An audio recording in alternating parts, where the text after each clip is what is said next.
This is a visual representation that you have reached your time limit. Now that being said, finish your joke, you might have to speed it up. If you get to the 6-minute point, we will stop the set, not because we want you to stop talking, but because we want everyone to have a turn. So please bear that in mind. This is a friendly atmosphere. We just want everyone who wants to get up on stage to be able to go up on stage. Before we let anyone up on the stage, I'm going to give you the few pointers that you need to know. 1, stories. Stories are great. That is how I do a lot of my comedy. I love telling them and I love listening to them. If you are going to do a story as a comedic event, you need to remember one thing. A 5-minute story that ends in an amazing punchline is a terrible story. You need to keep people laughing as you go through. Bear that in mind. If you go the full 5 minutes, no matter how funny that story is, you still had 4 minutes where it didn't work. Try to bear that in mind. Now that being said, anyone gets to come up on the stage. Guys, we're not here to get the entire room to laugh. You are here to entertain. Have fun with this. You are in the most friendly atmosphere that you could possibly be in to do this. Everyone here, no one's a professional comedian. No one does this for a living. Some of us want to. And we get booed off the stage constantly because people don't like it when you talk about being a furry and gay. That being said, guys, this is open to anyone. I will ask this once. Are there any minors in the room? If you are under 18, can you raise your hand? Swan, you're like 40. There are no minors in the room. If somebody enters who is a minor, we will be changing the layout. As of right now, the rating for this panel is R. So you may say what you want. I am going to ask you to not try any racist or sexist jokes, and I'm talking about over the top. We had an incident, and it's not funny. No one is a good enough comedian in this room to get away with an incredibly racist joke. Don't do it. I really appreciate it. It will kill the mood in the room if you go too far. And none of us know what too far is, so please be careful with that. That being said, the panel does not have a rating. We're going to stick with R, so you may say what you like up there. We are all adults in this room. We are going to go with a simple volunteer basis. We're going to start with this side of the room. Pandez, could you find our first victim? I mean comedian. I know Hoker has somewhere he has to be right after this, so I'd like to have him go first. Ladies and gentlemen, we are pleased to introduce you to our first comic, Hoker Wolf. Give him a huge round of applause. So before I get into my story, I should really tell you what kind of people my parents are. My parents are the kind of people who will take you to your favorite restaurant on your birthday and then tell you how horrible it is. And then just before handing you the gift will be, by the way, your niece who is 10 years younger than you has a kid now. So that's the kind of parenting I kind of grew up with. About 2 years ago, I went to Christmas on my mom's side. So I'm stuck in the back of my parents' gay blue Prius. And I'm on a 5-hour trip with them. They're telling me how much of a disappointment I am. I'm ignoring them playing Pokemon X. It's the usual, right? Yeah. So I get there, same old, same old. I start unloading the car, placing all the bags inside. No biggie. Next thing I know, my dad is telling me, okay, get back in the car. Well, that's odd. It normally doesn't happen, but sometimes they like to treat me. They like to take me to the golf course by my grandparents' house for a nice dinner. So I'm thinking that's what's going to happen. So I get back in the car, I'm not paying attention, and I get back on my DS. 2 hours later, I'm in Pennsylvania. Why am I in Pennsylvania? I have no clue. I'm finally looking around, and I recognize my Aunt Dot's house. We don't visit my Aunt Dot. We do not visit my Aunt Dot. Last time I was around Aunt Dot, it was Christmas Day, and she wanted to be festive with a nail gun. A la me as Jesus on the side of the wall. We don't visit Aunt Dot. So, we pull up to her house. I look at my mom like, Mom, why the fuck are we at Aunt Dot's house? She turns around, looks me in the eyes, and says, oh, Aunt Dot died 2 months ago. We're here to clean up the house. Take whatever you want. By the way, Merry Christmas.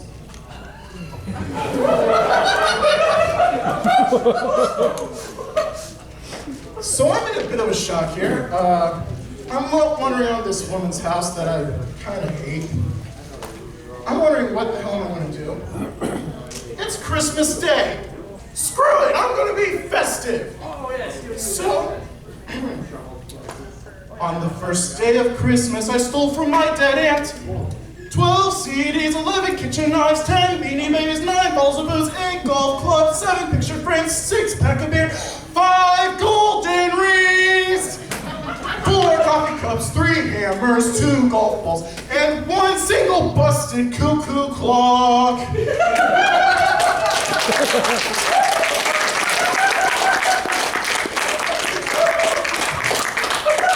My name's Hoker Wolf. Thanks for having me up. Guys, get going!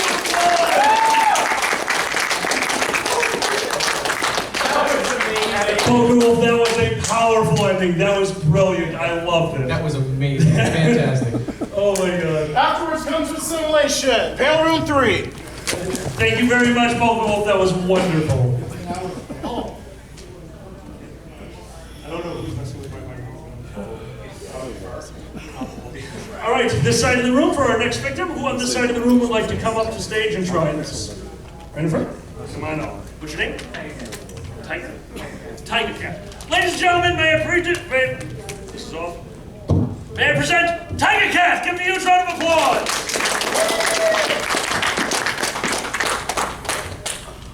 So about 1.5 years ago, I went to Bonnie, Scotland to visit my then boyfriend. And this is not a story about going to Scotland or being at Scotland. It's about coming home from Scotland. I was cheap and didn't spend an extra $20 to not leave at a time that was 6:30 in the morning.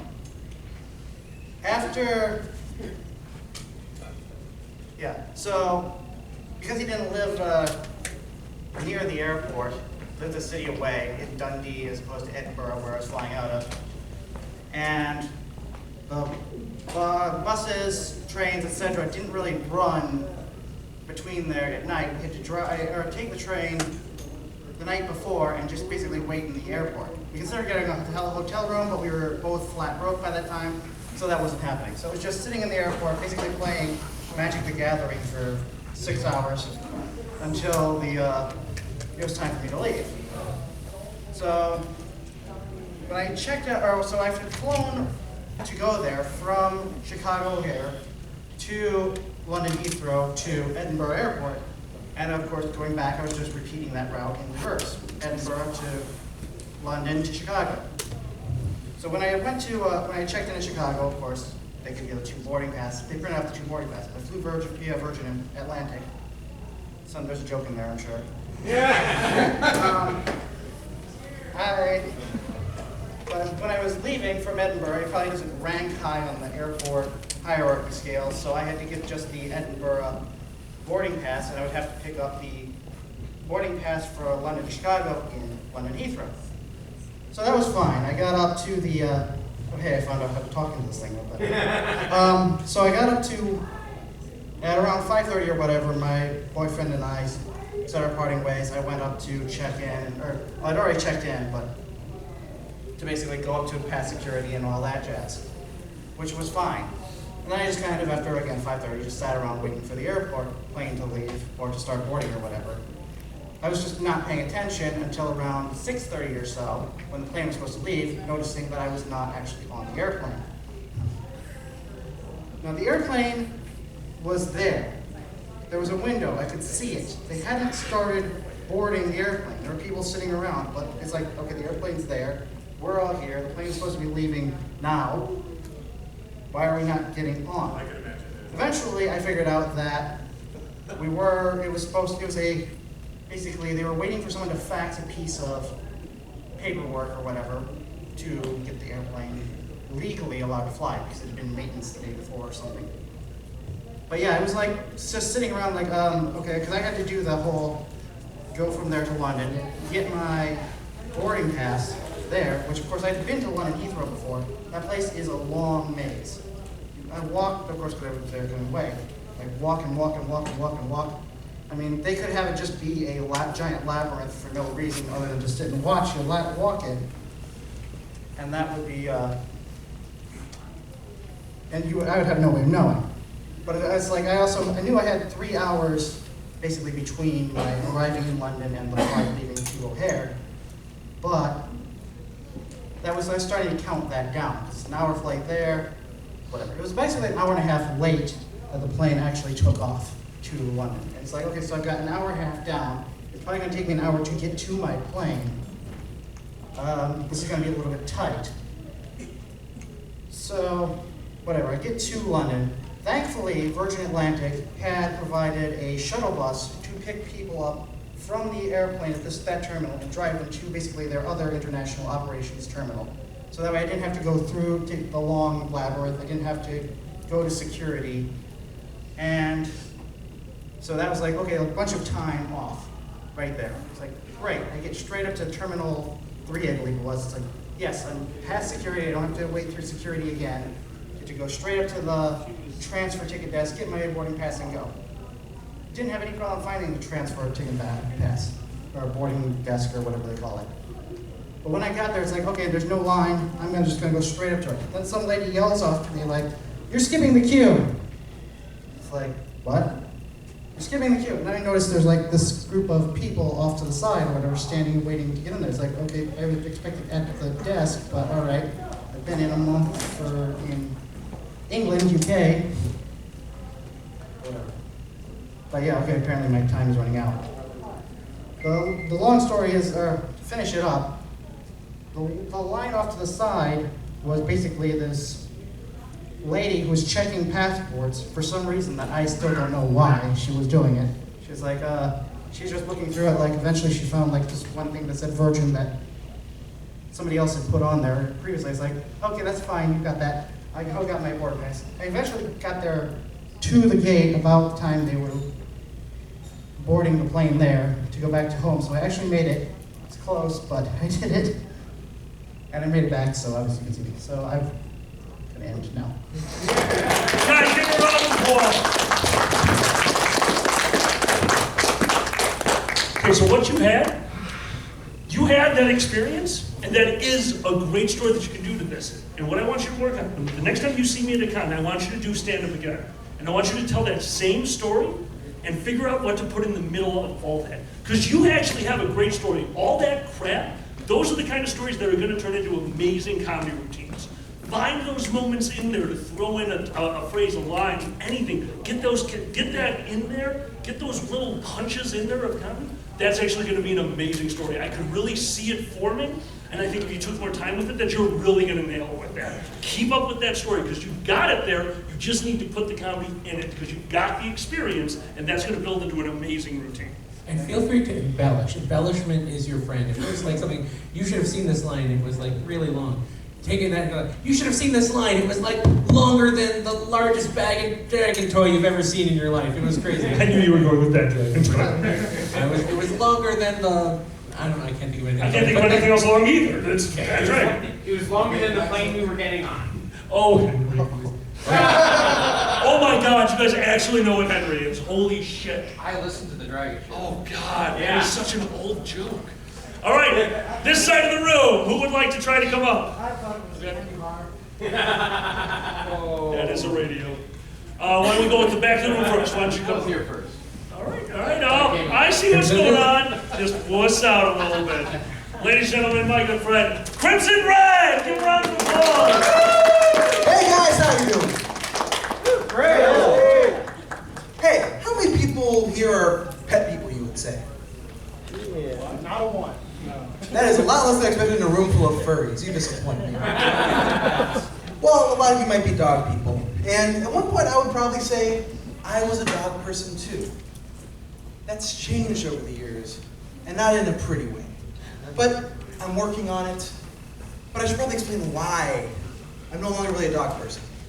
You see, it starts with a very, very simple name. Marlowe.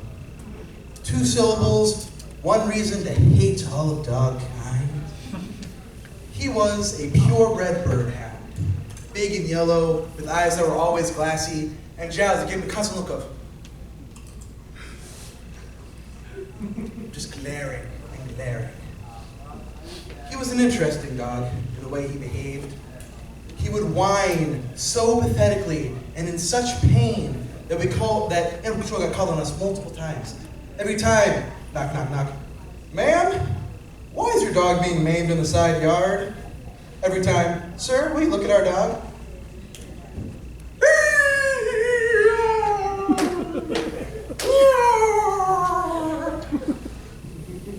Got food yet?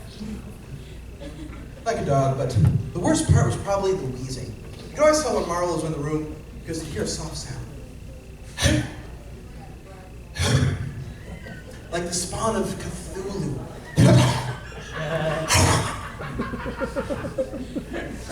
And all of these things come, paired with the unpleasant parts of having a dog, like blowout diarrhea, made for a very unpleasant experience. But none of that tops what that dog did one day. That dog tried to kill me. I was alone in the house. It was 8 a.m. I had an 8 a.m. class, my one 8 a.m. class that day. That saved my life. Because at one point, I wake up to my alarm. Smells smoky. Mom burned something. Fuck me. Man, she's still burning something. Better get up and check. I get up, I look. Wait, it's kind of smoky. Smoke means fire. Fire! Oh shit! I ran out into the kitchen. I look on the stove. There's nothing there. My mom gets drunk all the time and leaves things burning on the stove. Why isn't that this? Instead, I go out to the living room, looking around, and I see on the window a big crack. The wall is blackened and charred, and there's fire. So, in my boxers and randomly a t-shirt that I was wearing to bed, I charge out onto the stairs. Wait, isn't that what I'm supposed to go to fire? Look around. Should probably go get my phone.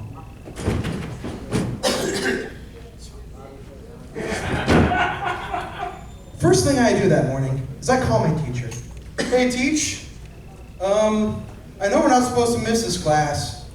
My house is on fire. Can I not come in class for a little bit? Be like, yeah, that's fine. Have you called the fire department yet? No. You should probably call them. Yeah. So, I'm like, thanks, Gay. Her name was Gay, like me. So, I hang up the phone, redial. Yeah, is this the fire department? Like, yeah. There's a fire on my side porch. And then, previous to this point, I grabbed a fire extinguisher. I sprayed it out because, hey, actually, that's what we're supposed to do in fire. They're still like, yeah, we should probably still take a look anyway. So I'm like, okay. And I sit and I wait and I look around at the smoldering embers on my side porch and I realize my dog had an old sofa cushion that he had defiled. And he used that pillow to sleep on. At some point in these cold days, he knocked over his heating lamp that was hanging on a post near the pillow onto the pillow. And it caused a fire and it nearly killed me. If I had not had an 8 a.m. class that day, I would be dead because I'm a furry. And like you furries, we don't get up for shit at 8 in the morning. But I've gotten over Marlo. I've gone beyond it. And now, my mate has a large dog. He has a big, obnoxious husky. And I think I'm going to try and love dogs again for him. But still, the one time I remember, we were all naked and doing stuff, and all of a sudden, there's a piece of canine anatomy called the dew claw. The dew claw is a small claw on the forepaw that is designed to hook into the fur to keep the female from escaping.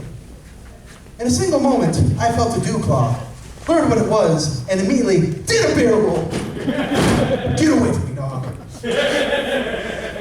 That's my time. Thank you very much. I'm Chris.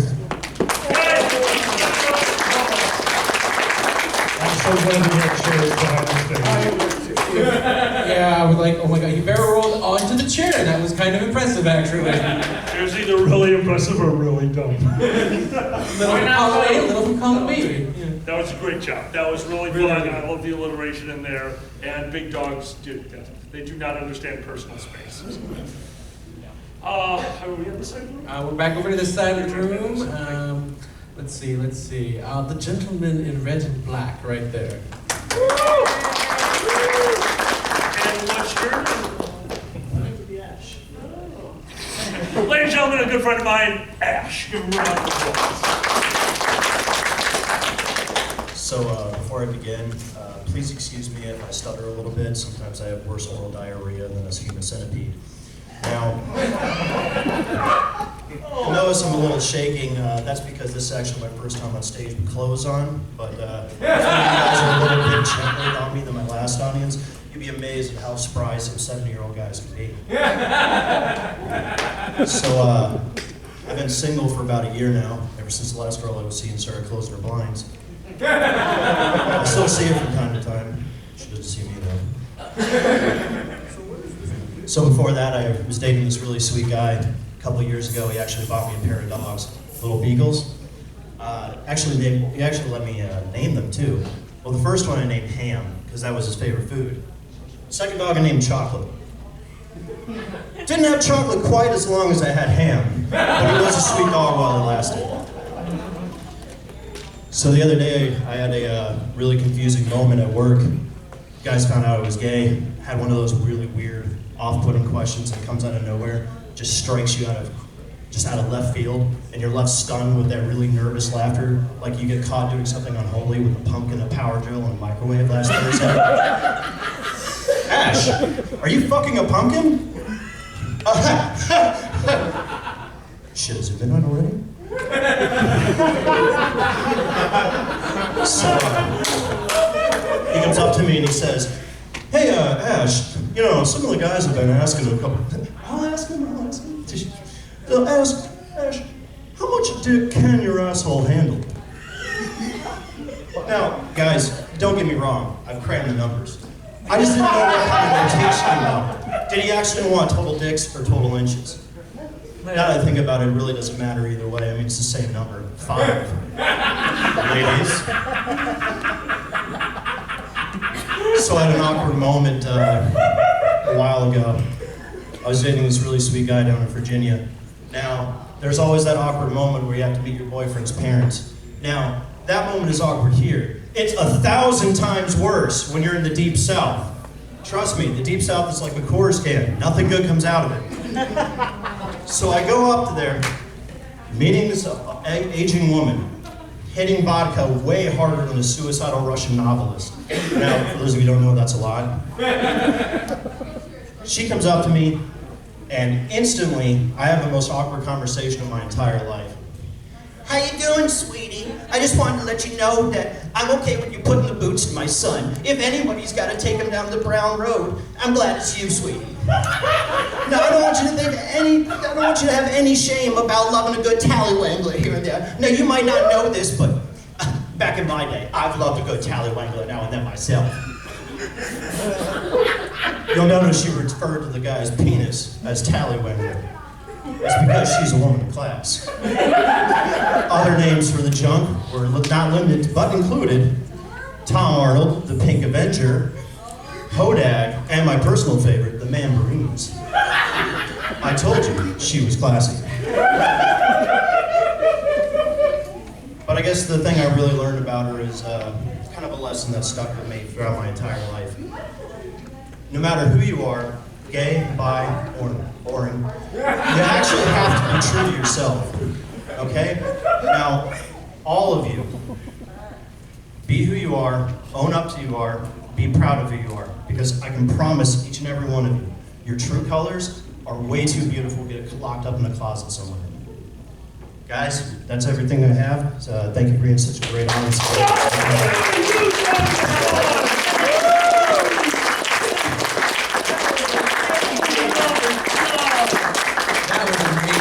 I have nothing to say to that. That was wonderful.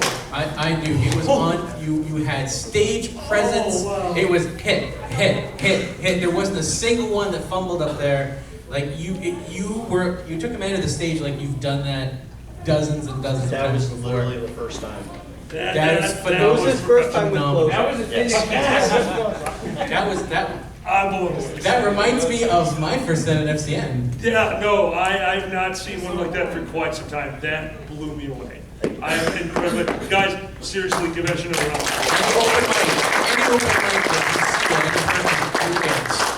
And at some point, you'll be the one that'll be dragged up and forced to do like a full 20-minute set. Yeah, build on that, buddy, because I know I've got like 3 years left to live, and Bandez is down to like 2.5, so we need somebody to take the stage. Thank you for doing that. That was Amazing. outstanding. All right, I don't know who wants to try to follow that, but all right, come on up, my friend. What was your name? Jonas. Jonas. Ladies and gentlemen, give Jonas a huge round of applause.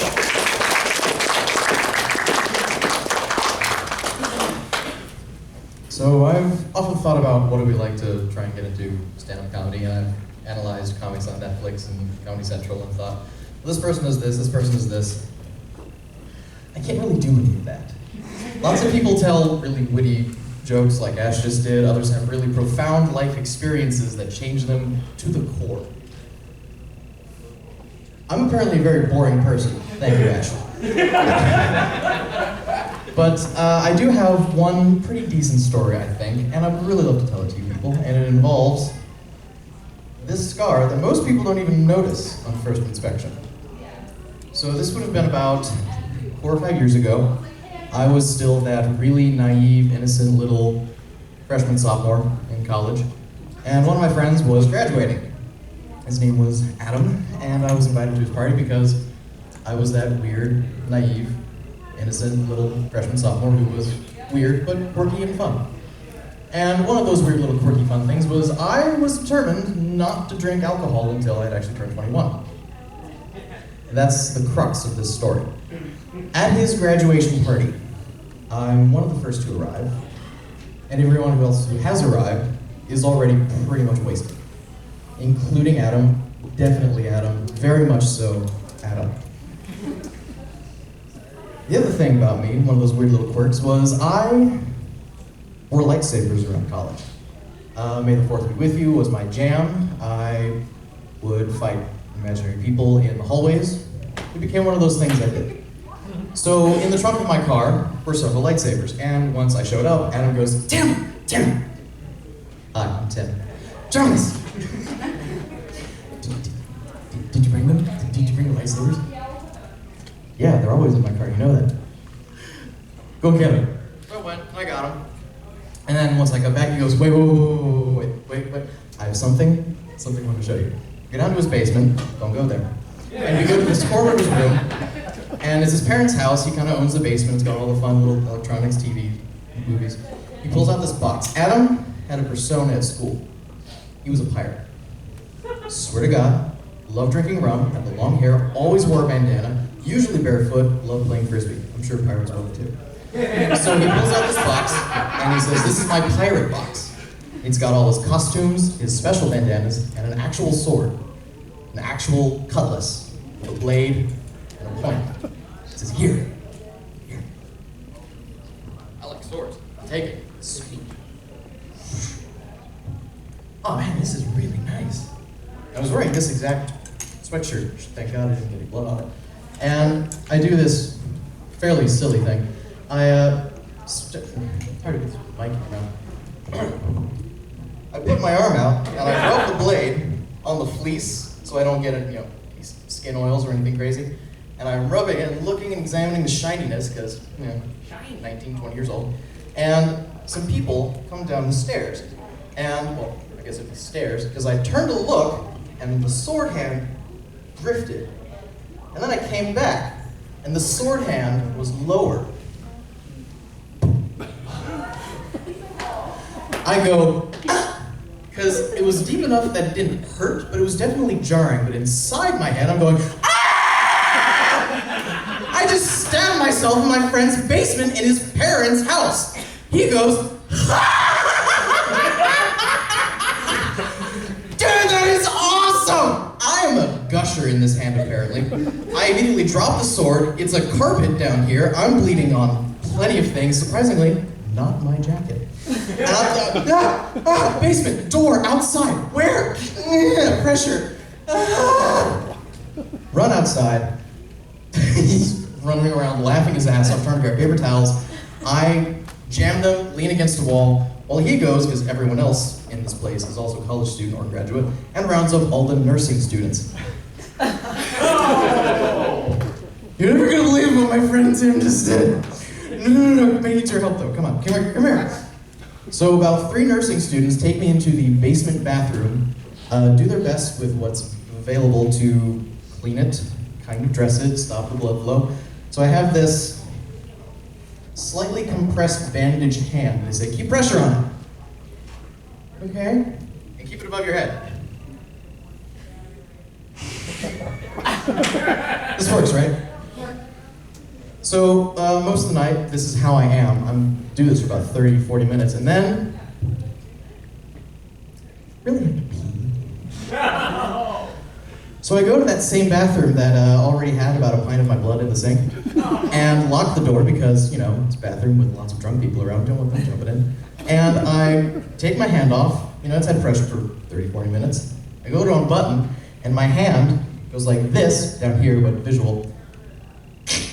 And instantly, just from that, blood just explodes from the bandage. So now inside the bathroom, I'm going, ah! Help! Someone's at the door knocking. Are you all right? The door's locked, I'm bleeding everywhere, and I really have to pee! This could go on if I have a little more time. Okay. I know, it's wonderful. Wrap it up. Give yourself another. Well, some nursing students come in, blah, blah, blah, blah, blah. But the fun part was, everyone's drunk. And that's kind of the main reason I'm still at this party for 30, 40 minutes, was an exploding blood wound in my hand, until some more people arrive. They're not drunk yet. But they haven't encountered me yet, and in the first 5 minutes of them being there, they had 1 beer. So, it's discovered that this happens, and Adam goes up to one of them. His name's Michael Nuttall. We call him Nuts. This is what it was. He goes, Mike, can you take him to the hospital?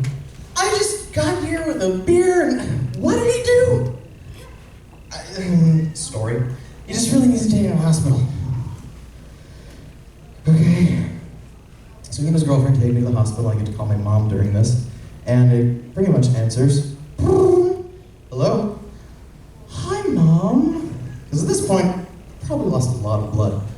Hi, what's going on? I'm on the way to the hospital. Why? I might have stabbed myself with a sword. As the only sober person at the party. And it gets a little fuzzy, again, probably from blood loss. But the last thing I really, really remember about the night is that the nurse who is dressing my, maybe 3 or 4 centimeter deep gash during the cleaning and the stitching and me going, wow, says, I think my niece would like you.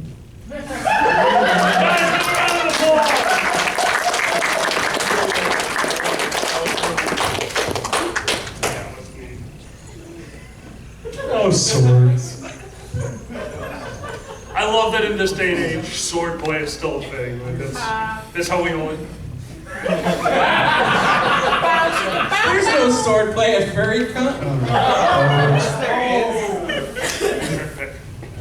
Let's see. Okay, so check that out. Is there anyone back on this side of the room that wants to go? You, sir. Come on up to the stage. What's your name? Give me your name so he can introduce you. What is your name? Sertin? Sertin. Here is the microphone. And that's do proper introduction. He took the microphone. Everyone give a round of applause for Sertin!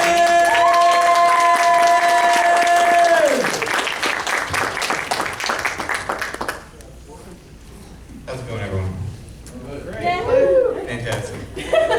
Before I get into my story, I just want to say one thing. I'm being twice entertained in this panel. The first is to watch people who are up here perform.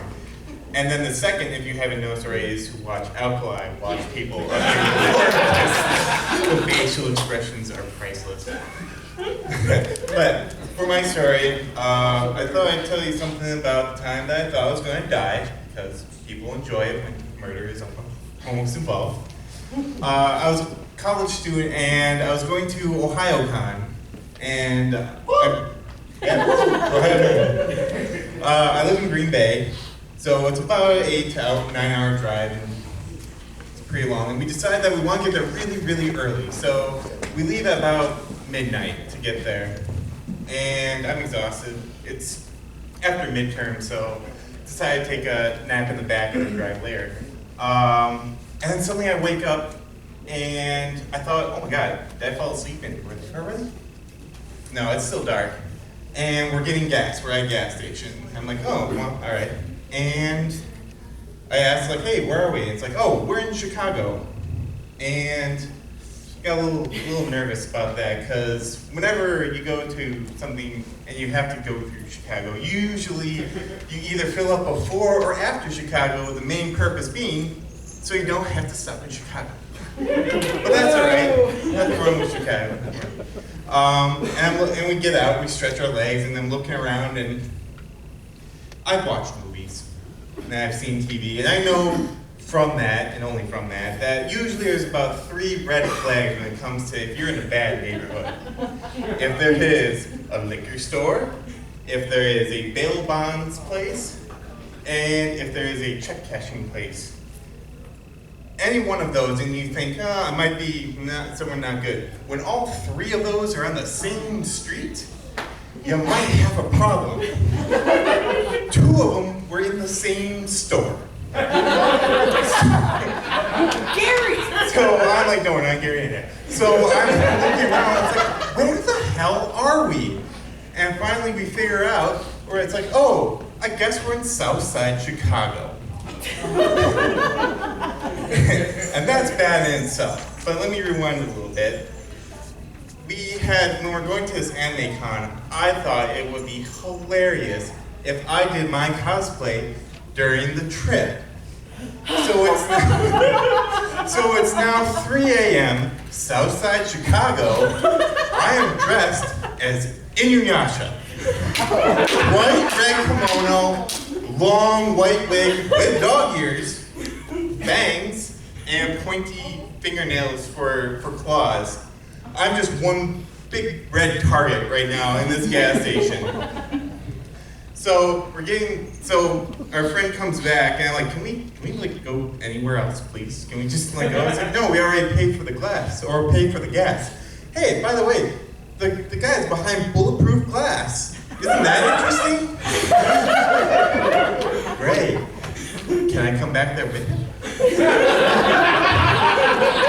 It's good to know that if something goes down here at the gas station attendant's gonna be fine.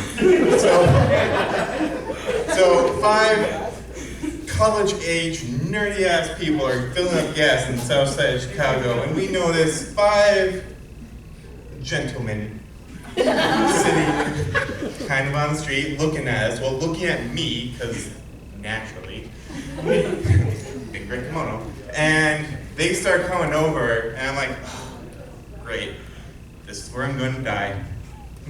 And it's going to be the weirdest newspaper headline ever. Weird guy gets killed in a gas station. Experts are found. And one of my friends who's actually filling up goes, hey, maybe it's not going to be that bad. Maybe they just, I don't know, need to ask for directions. Like, oh yeah, no. I watched Law & Order Special Victims Unit. That's how it always starts. Just some guy going for directions. I'm glad I can be the source content for a future episode of my favorite show.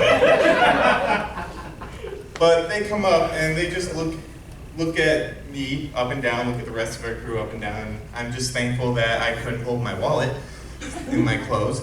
And they go, yo man, what are you? What are you? I'm like, I'm Inuyasha. What the hell is Inuyasha? And what turned to be the most, probably the dangerous experience of my life was the most surreal one, as we explained for about 15 to 20 minutes to these gangbangers about the concepts of anime, what Inuyasha is, and the worst part is they were impressed. So we actually managed to get the gas and get out. But as I was leaving, and when we finally got to the car, I'm like, kind of missed an opportunity. Like, it would have been horrible if I got killed there. But wouldn't the urban legend be fantastic? They would have it on like Ghost Hunters, like Southside Chicago gas station, mysteriously haunted by ancient Japanese demons. All right, Sertin, that's my story.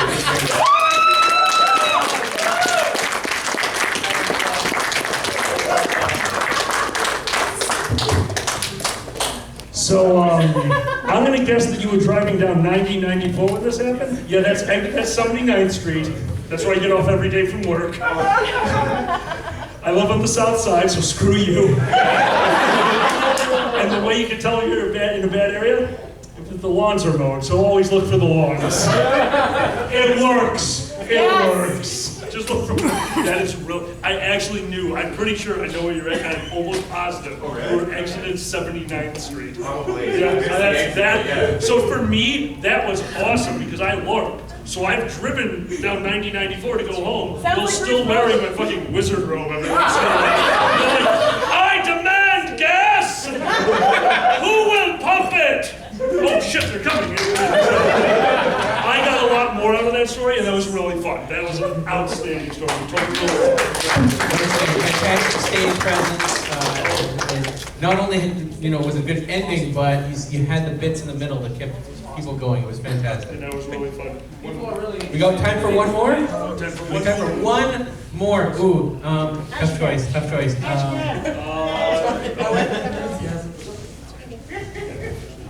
Okay, first suitor, you're coming on up, Mouse. Rat. Listen, rodent, you're all the same to me. I'm a lion. So I eat all of you. Okay, you're gonna have to. Thank you. Thank you. Ladies and gentlemen, Dickman Rat.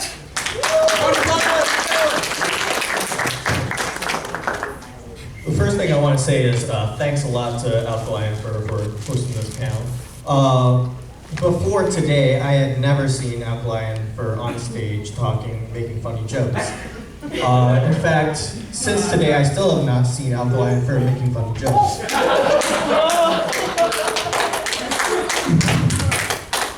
Now that's just a cheap line to make you all hate me. I mean, I'm a rat, everyone hates me anyway. But I've had this routine stuck in my head for a while that I've wanted to do, and so this is a great opportunity. But it's only been in my head, I've never actually said it out loud, so we'll see how this goes. But this is called the dairy routine. And it actually doesn't involve cheese, even though I'm a rat and we're in Wisconsin. But first we're going to talk about frozen yogurt. So, I'm a college rat. I live in a dorm and we have a cafeteria, and in the cafeteria is a frozen yogurt machine. First of all, I have no idea what the difference between frozen yogurt and ice cream is. I'm pretty sure frozen yogurt is just the way to try to make it sound healthy. But, so usually we have chocolate and vanilla and then a mix. But the thing is, we also, depending on the season, they'll add new flavors. So there's vanilla, and then instead of chocolate, during Halloween season, they had pumpkin. So you could have pumpkin or vanilla or pumpkin vanilla. And there was one time, I don't know what season this was for, but I look, we have vanilla and vegan maple bacon frozen yogurt.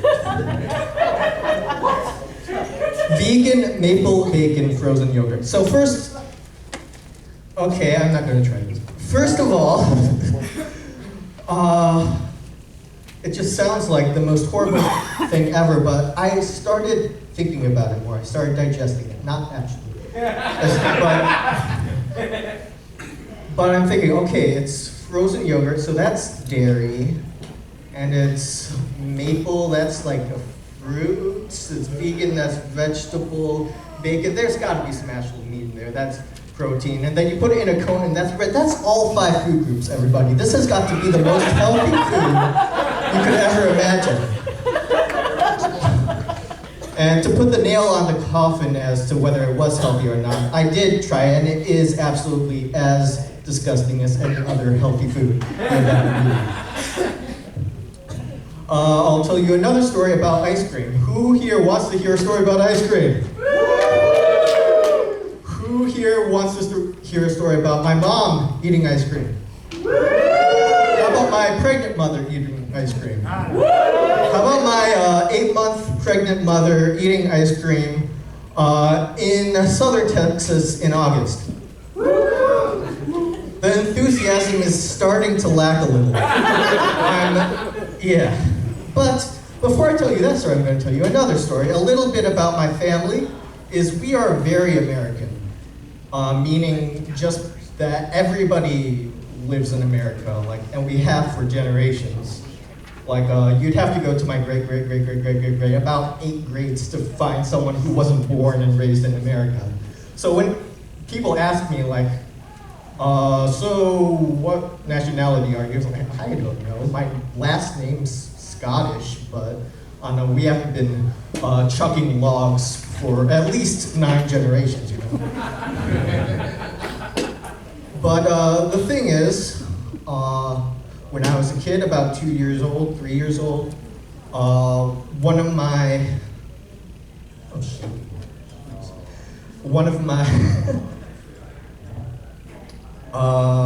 cousins, second removed or something like that, I don't know, was marrying, found a girl he wanted to marry, and she lived in Mexico, and they decided they were going to have their wedding in Mexico. So first of all my relatives, all the grandparents and stuff, they go what? Hold on. Marrying something in Mexico, hold on, is that allowed? We haven't done that in about 10 generations. Can someone check the rule book? So anyway, that's the reason why we were actually in southern Texas. We flew there and we were driving down south to the border. And like I said, I was about 3, and my mom was 8 months pregnant with my sister. And so we stopped by an ice cream place. And my dad's not there for some reason, maybe he's in the bathroom, but my mom is trying to get ice cream for herself and me. So first thing she says is, all right, he would like a chocolate ice cream cone. And the waiter, not the waiter, but whoever it is, I'll call him the waiter because I'll be fine. The waiter says, okay, chocolate, you mean like chocolate dipped? No, I mean chocolate ice cream. Are you, well, I can give you chocolate sprinkles, or I can give, no, he wants chocolate ice cream, mister. It's and after a few minutes, we finally figured out, no, they don't have chocolate ice cream. Okay, so, I'm losing steam somehow.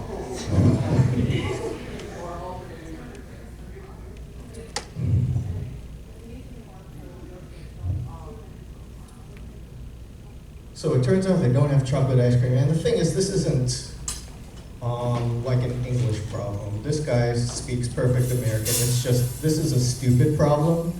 He doesn't know to tell us first things first that, no, you don't have chocolate ice cream, you're gonna have to get vanilla. So fine, I get vanilla. So I'm all set. I'm fine. And my mom, she wants a medium vanilla cone. How hard is that? Really? Let's see how hard this can be. So she orders it. She gets it. She has a cone, and the ice cream is this much off the top of it. She is an 8-month pregnant mother in southern Texas in July or August. I don't know. But she looks at it and she says, this is a medium? Yeah.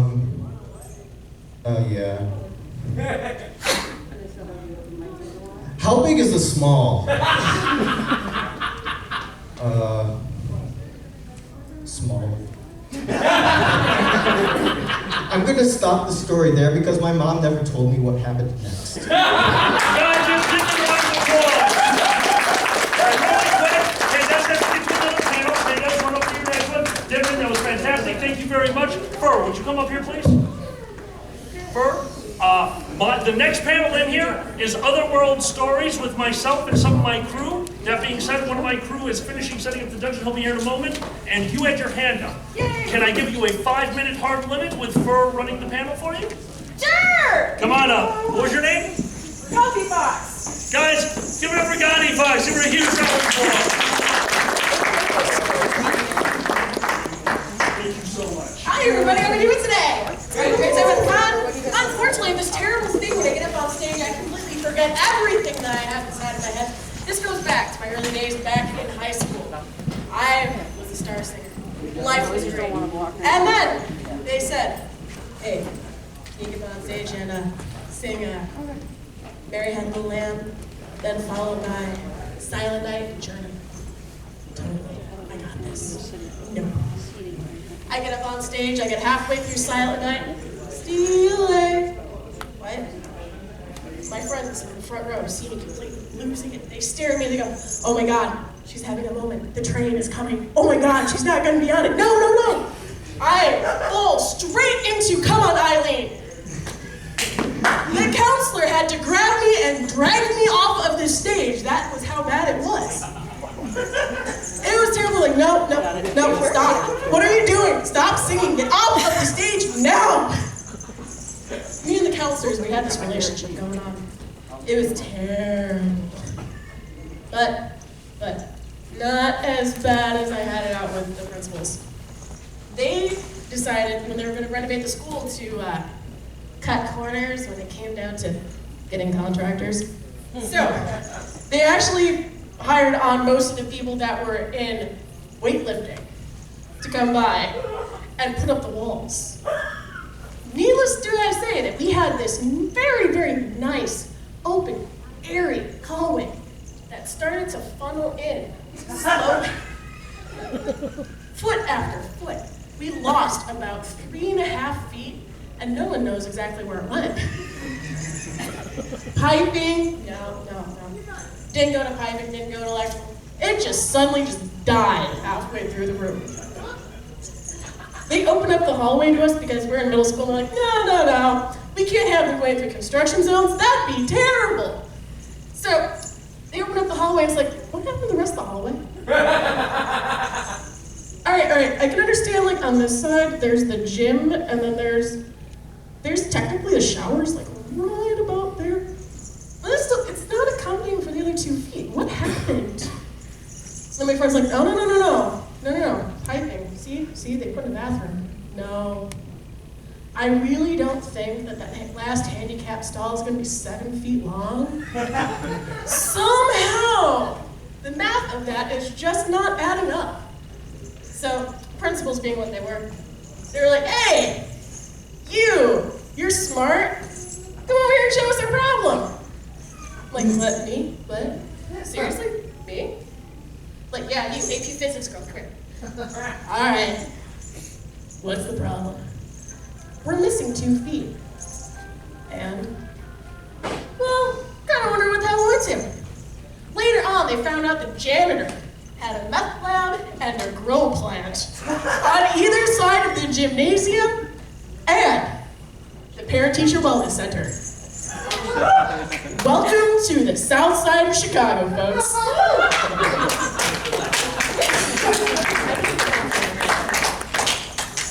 You have anyone else?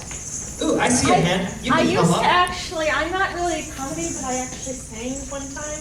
Oh, okay. Well, just so you know, none of these people are funny, so. We're terrible. Let me try this. I'm really nervous. All right. I'm like, it's really dry and out of breath, so we'll see how this goes.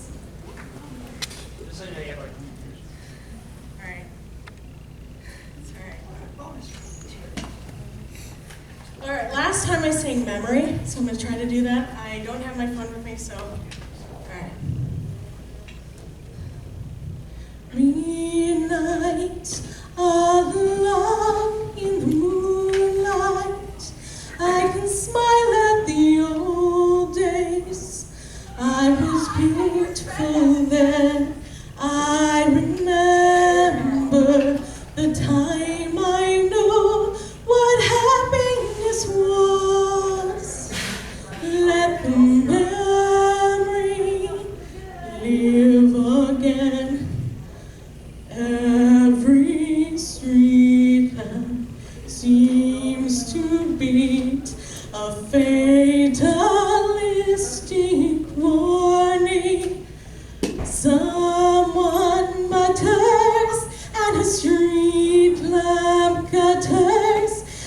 soon it will be morning, daylight.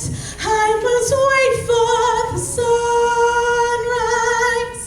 I must think of a new life, and I must give in when the dawn comes. Tonight will be a memory too. Let the memory live again. Burned out ends of smoky days, the still cold smell of morning.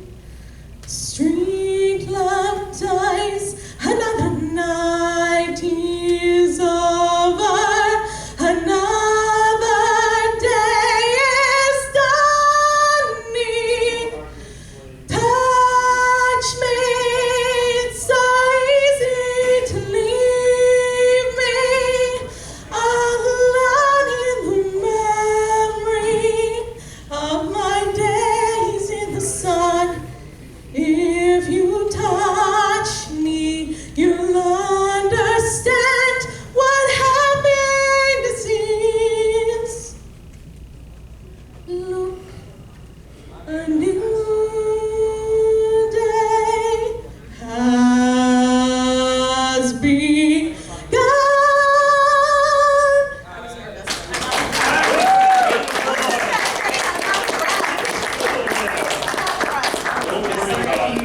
Oh, yeah, guys, my talent wasn't there. No, it was wonderful! Yes!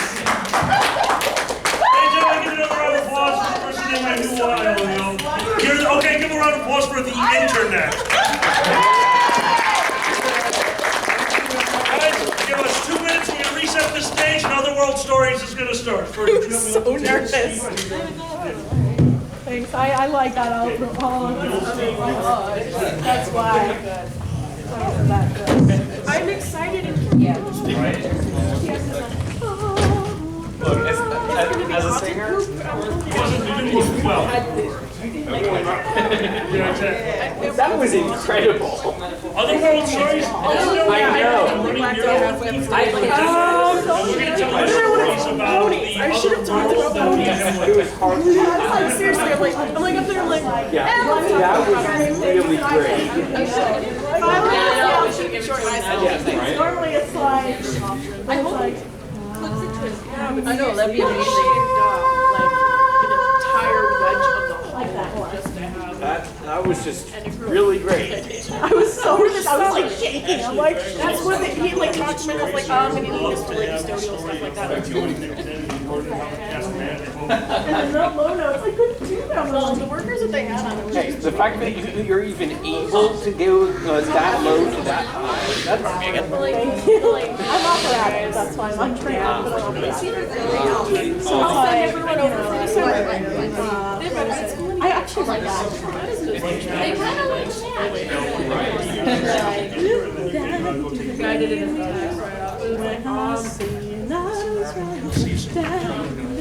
like straight up, it's like it started the way you wanted to have listening to that one. That's no, I wonderful space. Then it's like So, who was here for the open mic and saw the fact that these chairs behind the stage actually saved somebody's life? I got a video. You got it on video? Ha! YouTube it! You are immortalized! I was so Yeah, he did a barrel roll on the stage, fell off the back of the stage onto a chair. It was a calculated dive. That was glorious. In 90% of the realities that exist, you just die. And I'm really glad to look at this reality. Well, he survived the fire.